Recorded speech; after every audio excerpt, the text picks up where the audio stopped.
السلام عليكم ورحمة الله وبركاته. الحمد لله وحده والصلاة والسلام على من لا نبي بعده. قال الله سبحانه وتعالى: لقد كان لكم في رسول الله أسوة حسنة. صدق الله. கண்ணியத்து மதிப்புரிய அல்லாஹ்வின் நல்லடியார்களே, சகோதரர்களே, தாய்மார்களே, அல்லாஹ்வுடைய இந்த தீன்ல அல்லாஹ் தஆலா சந்தோஷப்படக்கூடிய கட்டங்களையும் கவலைப்படக்கூடிய கட்டங்களையும் நமக்கு அறிவித்து தந்திருக்கிறார். அந்த அடிப்படையில் எங்களுடைய தீன் ஒரு சந்தோஷத்தை வெளிப்படுத்தக்கூடிய முறையையும் ஒரு கவலையை வெளிப்படுத்தக்கூடிய முறையையும் மிக அழகாக சிறப்பாக இறுதி தூதர் சையதுல் கௌனைன் தாஜுல் மதீனா முஹம்மது முஸ்தபா ஸல்லல்லாஹு அலைஹி வஸல்லம் அவர்களூடாக அல்லாஹ் தஆலா நமக்கு வழிகாட்டியிருக்கிறார்.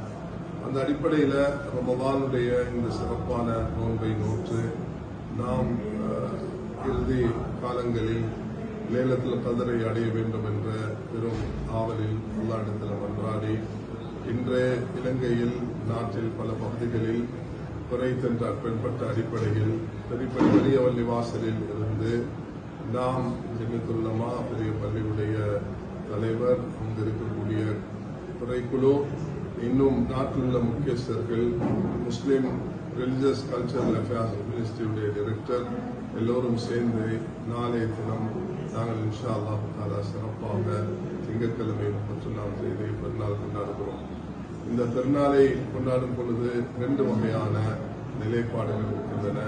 இன்று முஸ்லிம் உம்மா தன்னுடைய அல்லாஹ் கடமையை நிறைவேற்றிட்டு இந்த பெருநாள் தினத்தை கொண்டாடும் பொழுது கஷ்டமான மக்களுக்கு உதவி செய்வது, நிலபந்துகளை நேசித்து நடப்பது, நல்லவர்களுக்கு நல்லதை செய்வது போல தீயவர்களுக்கும் மன்னிச்சு விட்டுக் கொடுத்து துவா செய்து ஒரு சிறந்த சமூகத்தை உருவாக்குறதுக்கு முயற்சி செய்ய வேண்டும்.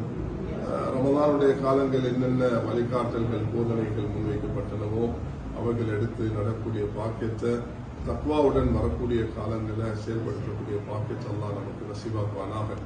அதே நேரத்தில் எங்களுடைய பலஸ்தீன் மக்கள் கடும் சோதனையில் இருக்கிறார்கள். அல்லாஹ் தஆலா இந்த நிரந்தரமான ஒரு விமோசனத்தின் முடிவை நாம் அவர்களுக்கு பெற்றுக் கொடுக்க எங்களால் முடியுமான முயற்சிகளை நாடு சட்டத்தை மதித்து உலக சட்டங்களை மதித்து ஜமியத்துல் உலமா கடந்த காலங்களில் நாட்டு மக்கள் பலரும் ஒன்று சேர்ந்து இதுக்கான எங்களுடைய கவலைய அதே நேரத்தில் அதிருப்திய ஐக்கிய நாடு சபைக்கும் சென்று நாம் இதை வெளிப்படுத்தியிருக்கிறோம்.